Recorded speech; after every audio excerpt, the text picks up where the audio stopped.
Welcome back, everyone, to another episode of the I Can Do This All Day podcast. I'm Dan, the Part-Time Avenger. That's Mark, the Resident Jedi. Hello there, and happy holidays as always, as we come to you with Yuletide cheer and much jeer, because today we're bringing you the Mount Rushmore of movie foods that should make it to your holiday meal. Yeah, it's an interesting pick that we did for today. So we usually do a Mount Rushmore for every month that we have, and we're in the month of December. And so we figured, you know what, let's do something for the holidays, focus around a little bit of food, something we both love. And we talk about movies, we talk about TV shows, and there's a lot of food that happens in a lot of these movies. Some outstanding, some you wish was just you never saw before because it just looks gross. But today we're talking about movie foods for a Christmas dinner. We're a family first podcast, so we enjoy everything that we do during the holidays, and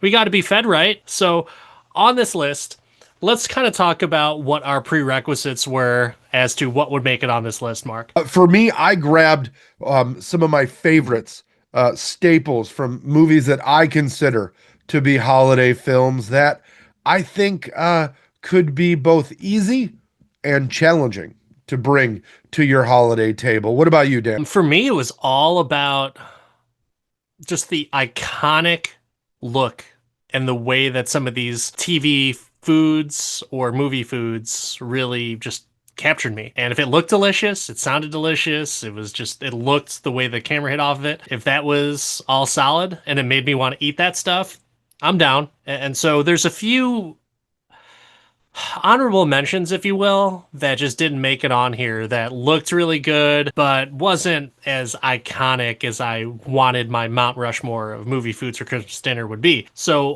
the first one would be the cookies from The Matrix. The Oracle makes some bomb-ass cookies. They looked pretty good. She made a lot of them. And so that was one of the ones that just didn't make it on my list, but who doesn't love cookies? What about you, Mark? Everybody loves cookies, and all those who's down in Whoville really love some roast beast. But that being an animated food, it could not make it to your Christmas dinner table. It does sound delicious, though. I love Doesn't the sound of roast beast. That It just does. sounds awesome to me. I think of like a huge primal cut, like big femur just sitting there in the middle of your Christmas dinner table. Oh, that with some hoo hash. Let's go. There you go. There you go. I will say another honorable mention, even though it's complete ridiculousness, is the food in the food fight for the movie Hook. I thought that stuff looked so damn good. Just the colors. The It looked colors like just a made it all 50 apart. Jello fiasco, is what it looked like. It's so colorful,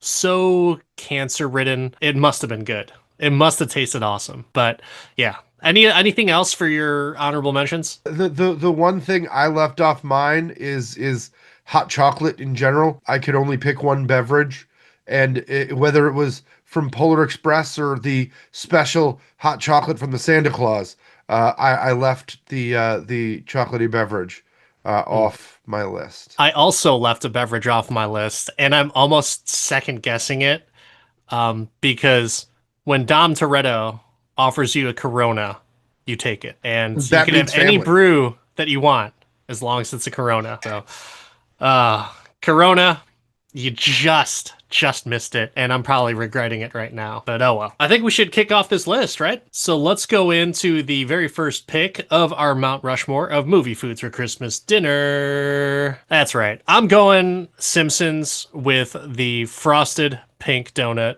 and sprinkles. How fucking iconic is that donut? And how many times do people buy donuts strictly because it's a pink frosted with sprinkles? That's how iconic that cartoon has made this donut. Homer Simpson's weapon of choice, the donut. And guess what? That's an actual picture of the donuts that they sell at Universal in the Simpsons area, where it's just this big ass pink frosted donut. It is a big Can't go donut. wrong. I've had the donut. It's great. And I don't think that anybody, if you brought pink frosted donuts to Christmas, would be upset. Like, it's not Christmassy colors. There's some red, there's some green, there's some white in there, but who cares? It's a yummy treat, and everybody loves yummy treats for Christmas. Everyone would love this hot glaze on their hole. So Going on to the next one. Sticking with ease of use for one of the best Christmas movies of all time, I had to let people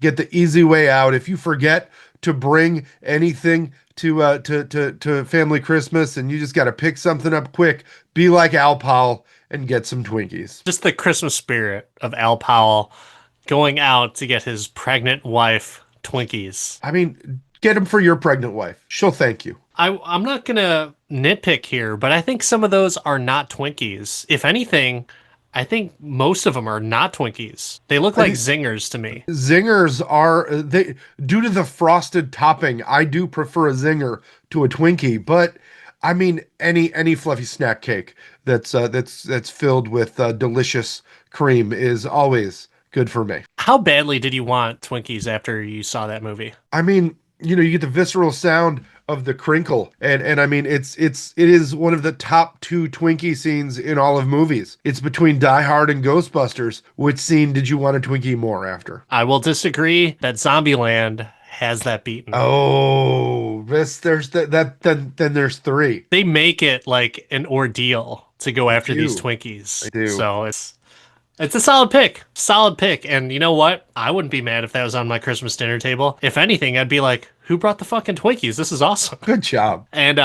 after talking about our first course there, I'm a little parched. So I'm going to have to go with my pick for butterbeer at Christmas dinner. It's just so good. It tastes so good. I'm not even a butterscotch guy, but butterbeer kicks fucking ass. It rules. Both the There is frozen and the traditional. But I like the traditional. it's a challenge to make, to be sure, and I think that it would be an impressive culinary art to whip up some butterbeer for the fam jam. Some sorcery, perhaps? Some type of Oh, magic, mystical talent bringing this beverage to your dinner table. you But could stir it with a wand. that's not the only thing that you can stir. When we go into our next food item on this Mount Rushmore, that's right. We got Kevin and cheese pizza. Mark, this is your pick. Talk to us It about is it. my pick, and how iconic. I want a whole cheese pizza just for myself. Christmas isn't always about these lavish, crazy dinners. That's Thanksgiving, people. Pizza for Christmas is very acceptable, and it takes the stress away from all the relatives having to cook things. So, bro, get a whole cheese pizza and enjoy yourself. Is pizza just an open-faced sandwich? It could be. It depends on the region where the pizza's from. I think that East Coast pizza, New York style pizza, where you fold it, very much could be an open face sandwich. But if you go to like the deep dish from Chicago, that's more of a casserole. What about the Detroit style pizza, where it's not quite deep dish, but not quite thin crust, but definitely thicker? It's Detroit. It doesn't matter. Detroit pizza's pretty good. Some may say that it's even better than New York pizza.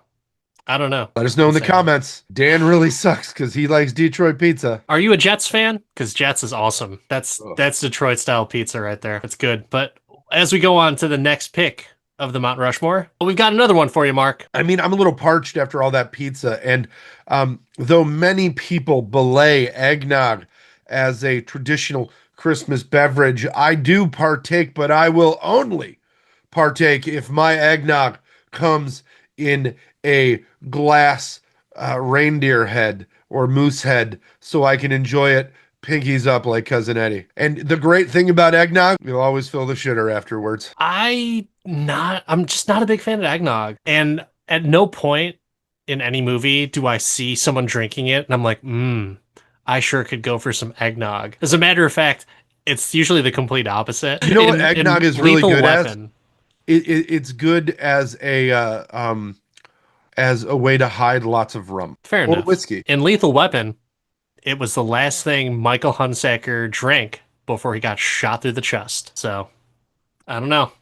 Oh, Eggnog that's is a classic Part-Time Avenger Christmas movie there. Bad timing and bad drink of choice. Mm. I don't know. Maybe some say it was the drink that killed him. I don't know. I think that I'm just partial to cups, let's be honest. Good movie, good pick, and you know what? It tastes fine. It's good. It's fine. It's good. It's fine. All right, then I got one of my picks. I'm talking about a steak, and if you see this picture on your screen right now, if you're one of the lucky viewers, you know what we're talking about. We're talking about the steak from the Matrix. The same exact steak that Cypher is talking about when he takes a huge ass bite of it. And it is like perfect, medium rare, huge ass bite. The best bite of steak I've ever seen on film to this day.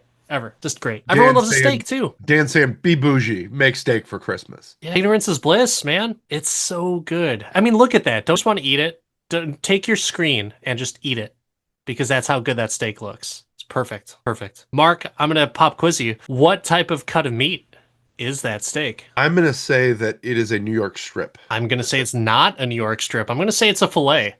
Mm, I'm going to say it's a huge ass piece of filet. just not a filet guy. I'm a ribeye That's guy. all right. Ribeye, 100% all the way. But you know what? I'll take this steak just because it's cooked perfectly. So, ignorance is bliss. Matrix coming in on my list for movie foods at Christmas dinner. But the next pick, ooh, look at this one. Such an iconic choice. And I think the biggest culinary challenge of all on this list is Peking duck. And for those of you that know, based on this picture, in your head, you're already singing along. Fa ra ra ra ra ra ra ra. Chinese turkey is what they called it in the movie, if I'm not mistaken, correct? Chinese turkey? I just remember the giant hatchet and cutting the head off the Yeah. duck is right there. I mean, if you've never seen this scene from A Christmas Story, what are you doing with your life? I want a duck right now because there's nothing better than authentic, crispy, roasted duck. So good. So goddamn good. Put it on some rice, put it on some noodles, put it in soup. Eat it plain by itself.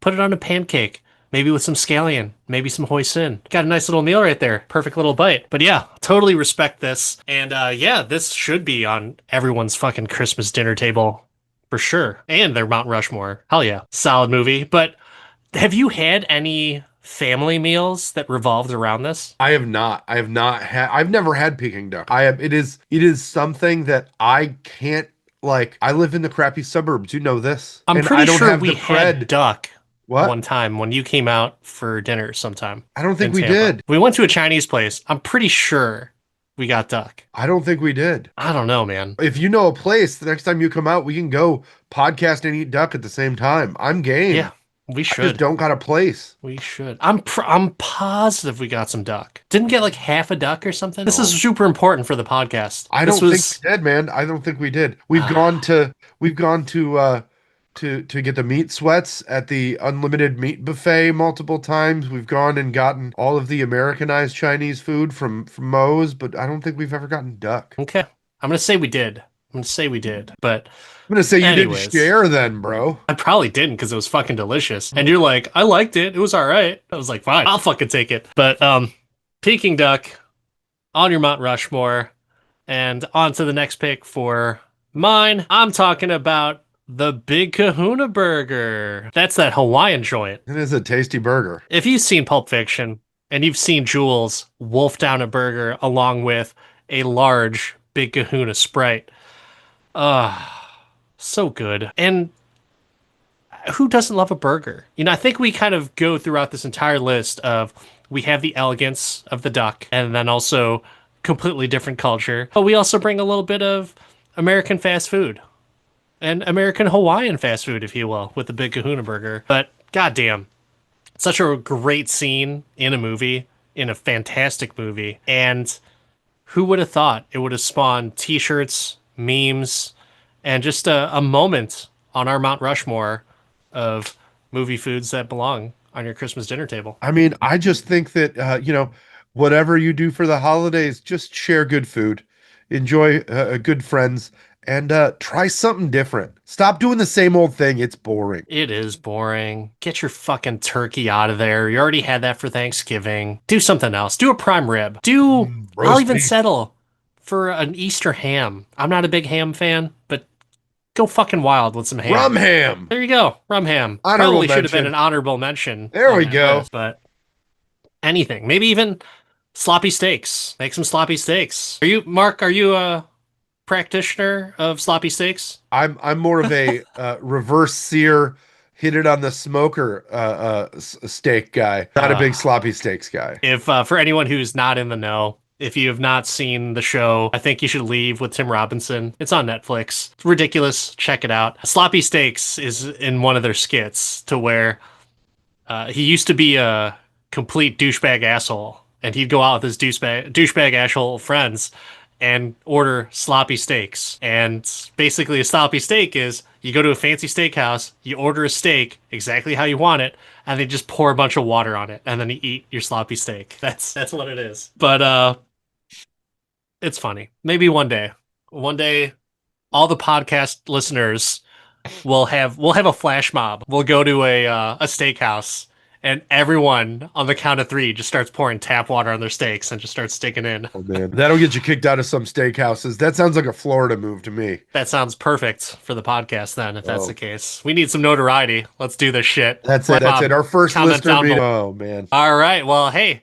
that wraps up another episode and another Christmas episode for us. I believe the first Christmas episode since we're in the month of December. So everyone spread that holiday cheer. I'm Dan, the Part-Time Avenger. That's Mark, the Resident Jedi. Don't forget, go pop your groceries together. Get all of the stuff you need to cook it and make it happen. Make it happen. Consume mass quantities. That's what the holidays are for. Stay away from the scale and enjoy the eat. And if you enjoyed this podcast, don't forget to like, subscribe, leave us a 5-star review. Only 5 stars welcome. Let's be honest. We're not anything less than a 5. Any comments, let us know what we missed from our Christmas movie table. And, send us your ideas at I Can Do This All Day podcast on all of the socials. Spread good cheer and share our podcast with those that you love. Give the gift of I Can Do This All Day. Give the gift of sloppy steaks. All you need is some water and some steaks. Let's do it, guys. Let's meet up. We'll see you next time. Gift that nobody